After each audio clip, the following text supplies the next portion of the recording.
I'm Megan Carter, I'm 30, a mother, and once believed that family meant safety, until the day my own brother, Ryan Mitchell, slapped my 6-year-old daughter, Lily, across the face, right in front of me, at our family reunion. I wish I could tell you that was the worst part. But it wasn't. It was the way my father chuckled, saying, "Well, she needed to learn some shame." And my mother? She laughed. They didn't know I had a documentary mic on me, that every word, every sickening second, was being recorded.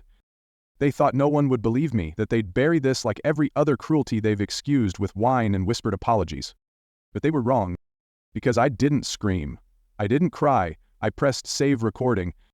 And what happened next turned their world inside out. Before I show you how I made sure my daughter would never be afraid of them again, and how I took back control, drop a comment and tell me where you're watching from. And if you believe protecting our children comes before everything, hit subscribe. This story isn't just about revenge, it's about justice. Stick around, you won't believe what they tried to do next. They say every family has its roles. Ours were set in stone before I could write my name. I was the scapegoat, the sensitive one, the girl who made things harder than they had to be. My brother Ryan, he was the golden child, tall, brilliant, charming, and soaked in my father's approval like cologne. Our father, Robert Carter, wasn't the shouting type. He was a corporate attorney, the kind who weaponized silence and disappointment. Ryan fit his mold perfectly. Varsity athlete, debate champion, firm handshake at 12 years old. Me, I asked too many questions. I cried when things felt wrong. That made me difficult. My mother, Susan, knew her place in the hierarchy, and she enforced it well. At family dinners, she'd sigh and say things like, "Megan just doesn't know how to behave properly," as if I wasn't sitting 2 chairs down. She'd follow it up with a sweet smile toward Ryan. Not like our Ryan. By 16, I had learned to go quiet. I stopped arguing, I stopped asking. I made myself small and dreamed of the day I could disappear. That day came when I met Marcus Reed in college. He was warm, funny, and most importantly, he saw me. We got married too young, but when you grow up starving for affection, even breadcrumbs feel like a feast. We had a simple wedding. My parents came with smiles so thin you could see through them. Ryan brought a luxury espresso machine and a speech that landed like a slap. "Didn't think my little sister would find someone willing to take her on," he said, raising his glass. The room laughed. I didn't. Still, for a while, I thought I had made it out. I finished my degree, we got a modest apartment, I worked part-time, and juggled life like most young couples do. And when Lily was born, all 7 pounds 3 ounces of wonder, I promised her, right there in the hospital room, that she'd never question her worth the way I had. That promise became my mission. But life doesn't always cooperate with your best intentions. Marcus grew distant when Lily was 3. Late nights, vague stories, then the text messages from Kara, the confrontation, the lies, the eventual truth. We tried therapy, but he'd already checked out. By the time Lily was 4, I was a single mom. I told my family nothing of the affair, just that we'd grown apart, but my mother still managed to twist the knife. "Men don't leave happy homes, Megan. What did you do to push him away?" I was working as an admin assistant, trying to hold it all together. Rent, daycare, groceries. Sometimes I had to call my parents for help, a car repair, a medical bill. They always gave the money, and a speech. If only you'd made better choices. Meanwhile, Ryan was climbing the corporate ladder in a tailored suit, married to Natalie, a pediatrician from old money. They had no kids, focusing on our careers, they said, but were always the shining example. "If you were more like your brother," my father would say during visits, "you might have something to show for yourself." And still, despite the judgment, the bitterness, the decades of being second best, I wanted Lily to know her family. Children deserve connection, I told myself, even if I had to absorb every backhanded comment, every cold smile, just to make that happen. I didn't know it then, but I was leading Lily into the lion's den. And at that family reunion, in front of everyone, what they did to her changed everything. You know, some moments break you, others remake you. What happened that morning at the Carter family lake house, that was the moment everything changed for me and for my daughter. It was day 2 of the reunion. Breakfast was underway, sunlight spilling into the great room through the floor-to-ceiling windows, like it had any right to shine on that house full of brittle smiles and backhanded compliments. The air smelled like eggs, champagne, and tension. Lily was seated at the kids' table, humming as she colored in her book. A simple, innocent act. She'd always found music comforting. She sang when she was happy. She sang when she was nervous. That day, she was just being 6. Just being Lily. But in my family, joy has a volume limit, and God help the girl who speaks or sings too loudly. Ryan, my golden child brother with his fragile ego and glass heart, was already irritated. I saw it in the tightening of his jaw every time Lily's song floated a little too clearly over the adults' conversation. At first, he tried subtle looks, sharp glances my way, raised eyebrows. But I'd seen those looks my whole life, and I'd grown immune to them, so I didn't respond. And that, perhaps, was his final straw. He slammed his chair back. It scraped across the hardwood like a warning shot. The whole room paused. Lily looked up from her coloring, her eyes wide with surprise. Ryan marched across the room with purpose, and I moved to follow, but my aunt called out to me, distracting me for a second too long. And in that second my world cracked open. His hand met Lily's cheek with a sound that will never leave me, a sharp, unforgivable slap. Her body recoiled, her crayon dropped, and silence swallowed the room whole. Then came Ryan's voice, cold, biting, triumphant. Like mother, like daughter, he said, both useless. It was as if he expected applause, and from some of them he nearly got it. She needed to learn some shame, my father muttered, barely looking up from his coffee. My mother chuckled. Megan never did understand the value of being quiet, she said, as though reminiscing about a family recipe. And that's when I saw red. I ran to Lily, my baby, her tiny face glowing red from the slap, tears spilling down her cheeks. She buried herself in my arms, and I looked up at my family like I was seeing them for the first time. Really seeing them. What is wrong with you? I snapped, my voice raw with fury. She's old enough to learn the world doesn't revolve around her noise, Ryan said flatly, like he was explaining basic arithmetic.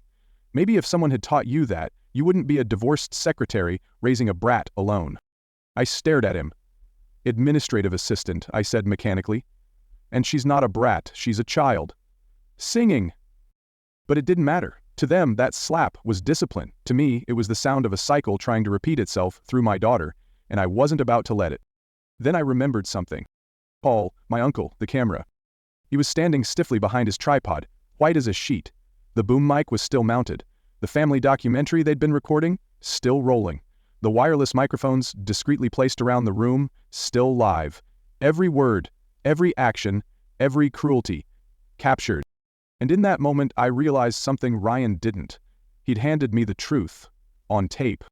I looked back at my family, my father sipping coffee like nothing happened, my mother inspecting her manicure, Ryan flexing his knuckles like a man proud of his control. They thought this was over. That I'd slink away, again. That I'd take the shame they handed me and raise my daughter with it. But not this time. I picked up Lily and stood. We're done here, I said, my voice low but sharp. Nobody touches my daughter. Nobody. My mother scoffed. It was hardly a slap. You're being dramatic. Ryan stepped forward. Watch your mouth, Megan. It was discipline. No, I said. It was assault.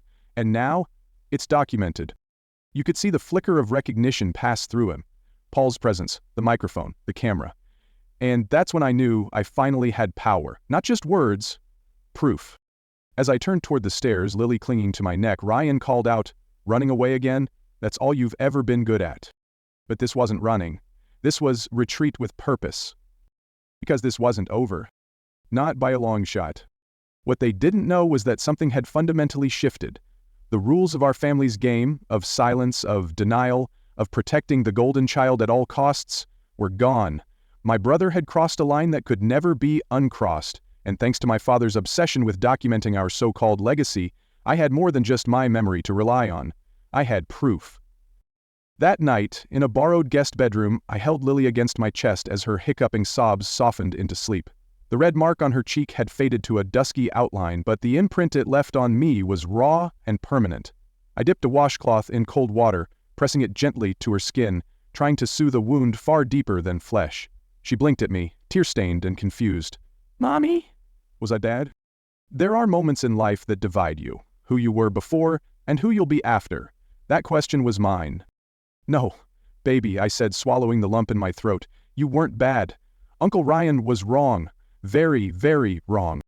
But Grandpa said, Grandpa was wrong too, I said firmly. No one should ever hit you, especially not for singing. Her voice, my daughter's joy, had been punished. And in that moment, I knew I could never let her live in a world where that kind of cruelty was allowed to stand. A soft knock at the door made my whole body tense.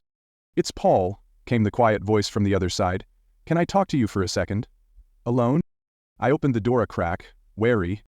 "I got it all on tape," he whispered. "Ryan, the slap, what he said after, your dad's comments, Susan laughing.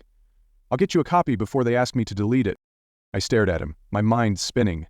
Paul Evans, married to my cousin Linda, barely more than a stranger, was offering me something my own family never had. Truth. "Thank you," I whispered. "Meet me by my car in 20. Once Paul was gone, I called Tara, my best friend and my safest place. "Ryan hit Lily," I said. "My dad laughed. My mom called it nothing." Tara's outrage was immediate. "Pack your bags. Come to my place. Don't you dare go home." By the time I hung up, Lily was asleep. I moved quickly, packed our things, took the USB drive Paul handed me under the veil of pine trees, and didn't look back. But of course my family wouldn't let me leave that easily. My mother intercepted me in the foyer. "Where are you going?" she demanded. "Home," I said. "Or would you prefer I stay after Ryan assaulted my daughter?"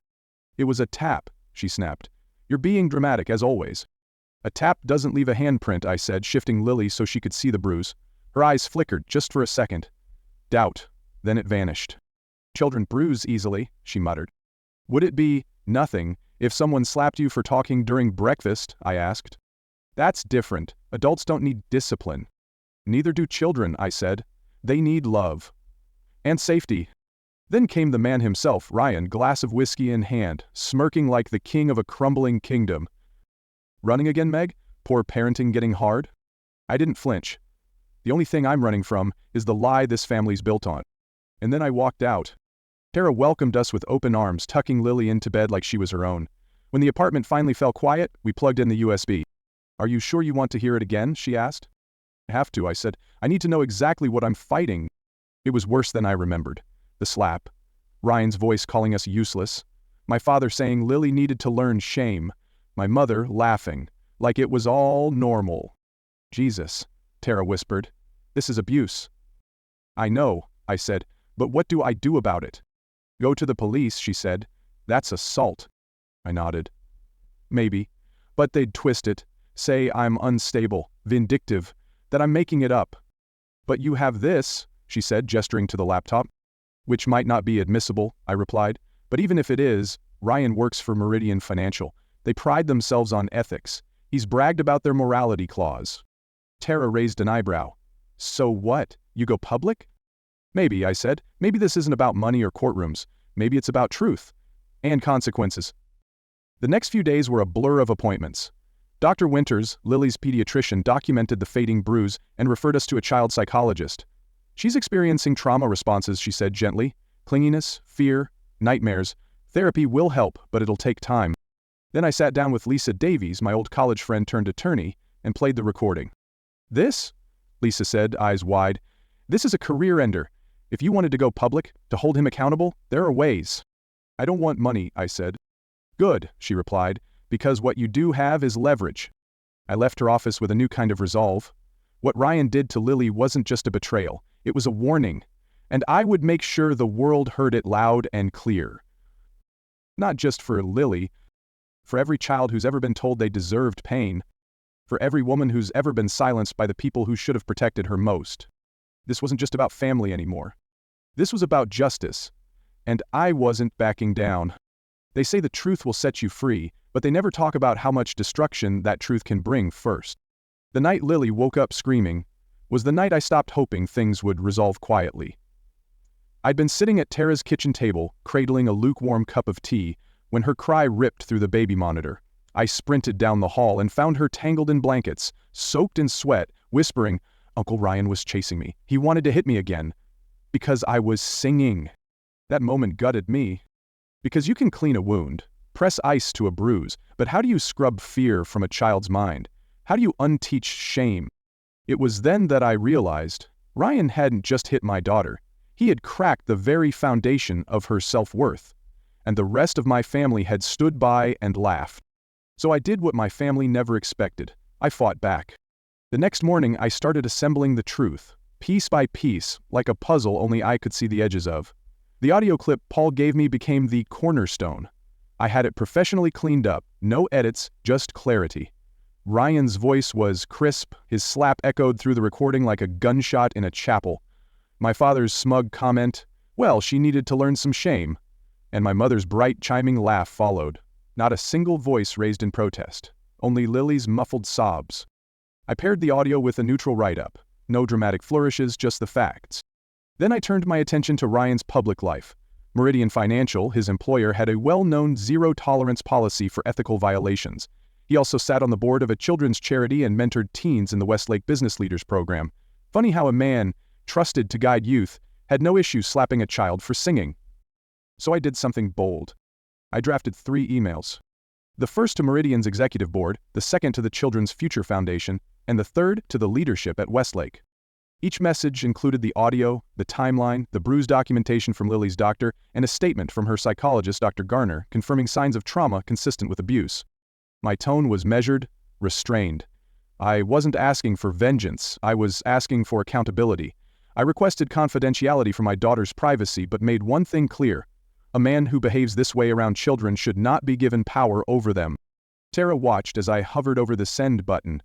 "You're sure about this?" she whispered. "Because once it's out there, it's out there." I didn't blink. "I'm not the one who hit a 6-year-old, I replied. "He made his choice. I'm making mine." And then I sent them. Within hours, the fallout began. The first call came from Lisa, my attorney friend. "You won't believe this," she said. "Meridian just issued a statement. Ryan's been suspended pending a full investigation. It's all over their internal network." The second blow landed harder. The Children's Future Foundation publicly announced Ryan was no longer affiliated due to conduct incompatible with our values. And Westlake? They scrubbed his name from their website within the hour. Ryan's panic arrived next, loud, frantic, and desperate. My phone lit up like a Christmas tree. "Ryan, what the hell did you do? Do you have any idea what you've started?" "Ryan, again, if this gets out. If this gets out." "Mom, please, Megan. Don't ruin your brother's life." "Dad, you've always wanted attention, now you've got it. Happy?" I didn't reply. I blocked them all. Because for once in my life, I wasn't the one on trial. I wasn't the family scapegoat or the emotional punching bag. I was a mother protecting her child, and if that meant burning every bridge back to the Carters, then so be it. I'd walk away with nothing but my daughter's hand in mine and my head held high. That night, as I tucked Lily into bed at Tara's, she looked up at me and whispered, "Uncle Ryan won't be mean anymore, right?" I brushed a strand of hair from her forehead. "No, baby," I said, "he won't." And I meant it. Because for once, the bad man didn't get away with it. Not because someone more powerful stepped in, but because a woman everyone had underestimated, his sister, the so-called failure, the divorced single mom, decided she wouldn't stay silent 1 second longer. Justice didn't come with courtroom gavel bangs or dramatic confessions. It came quietly, with carefully chosen words, sent at just the right time, to just the right people. And that's how cycles break. One woman, one voice, one undeniable truth. The storm didn't end when we left the lake house. It shifted. It deepened. And in its eye I found a version of myself I'd never met before, one who no longer begged for approval but demanded accountability. It began with a call from Paul. His voice was hushed, but his words were fire. "Ryan knows you have the recording. He's threatening to sue you for defamation." "Let him," I said. "Truth doesn't fear lawyers." The truth, as it turns out, has teeth, and it bites deep. Within days, Ryan's golden boy life crumbled. His job put him on leave. The children's charity removed him. The community he once charmed began to whisper, not because of gossip, but because they heard his voice, his venom, his violence, played back in full clarity. No edits, no excuses. Natalie, his wife, reached out to me, shaken, red-eyed, and hollow. "I've heard that tone before," she whispered, referring to Ryan's cruelty. "But hearing it directed at Lily, I can't ignore it anymore." She packed a bag and left. She chose herself. And in doing so, she chose truth. The reckoning didn't stop there. My parents tried their old playbook, whispers of me being unstable, dramatic, jealous. But this time the silence didn't hold. Aunt Catherine called. "I saw him slap her," she admitted. I stayed quiet. I'm ashamed. Others followed, quiet acknowledgments of Ryan's past aggression, once dismissed, now undeniable. Lily? She began to heal. Therapy became her lighthouse. She started humming again, then singing, soft at first, then bold. Her voice, once silenced, became our anthem. And then came the family meeting. called by none other than my grandmother Martha. "Enough," she said. "I've lived too long to let this rot continue." She'd heard the recording. She confronted my father. "I know where Ryan learned this. I watched you suffer under your own father's hand." I said nothing then. I won't repeat that mistake. Ryan called his punishment excessive. My mother called it one bad moment. But I looked them all in the eye and said, "My daughter stopped singing. She asked if she was bad. A 6-year-old thought she deserved pain because of your silence. That's not one bad moment. That's a legacy." Natalie, steady as stone, spoke her truth next. "I'm filing for separation," she said. And with that, the golden image of Ryan Carter shattered in front of the very people who built it. What followed wasn't pretty. Years of resentment spilled out like poison. But it was necessary, and for once, the truth had the louder voice. Months later, Lily stood in our apartment, our safe haven, and sang in front of our chosen family. Paul, Tara, even my mother, who had begun to learn the cost of complicity, listened as Lily's clear voice filled the room. A simple song, a powerful message. That voice they tried to quiet, it's louder than ever. And so is mine. If this story moved you, if it made you think about the voices we silence to keep the peace, or the ones we finally let speak when it matters most, then you're not alone. We tell these stories not just to relive pain, but to reclaim power, to remind one another that healing is possible, even after the deepest betrayals. And sometimes, it takes just one person standing up, one voice refusing to stay quiet, to break a cycle generations old. So if you've ever had to choose between family expectations and doing what's right, if you've ever been made to feel small for speaking the truth, or if you're just starting to find your voice again, leave a comment below. I'd love to hear your story, or even just a word, because every voice matters. And if you believe in stories like this, raw, real, and rooted in truth, please give this video a thumbs up, subscribe to the channel, and hit that notification bell so you don't miss the next one. Your support helps us keep telling the stories that too often go untold. And above all, remember this. Your voice matters. Use it, even if it shakes. Thank you for listening. We'll see you in the next story.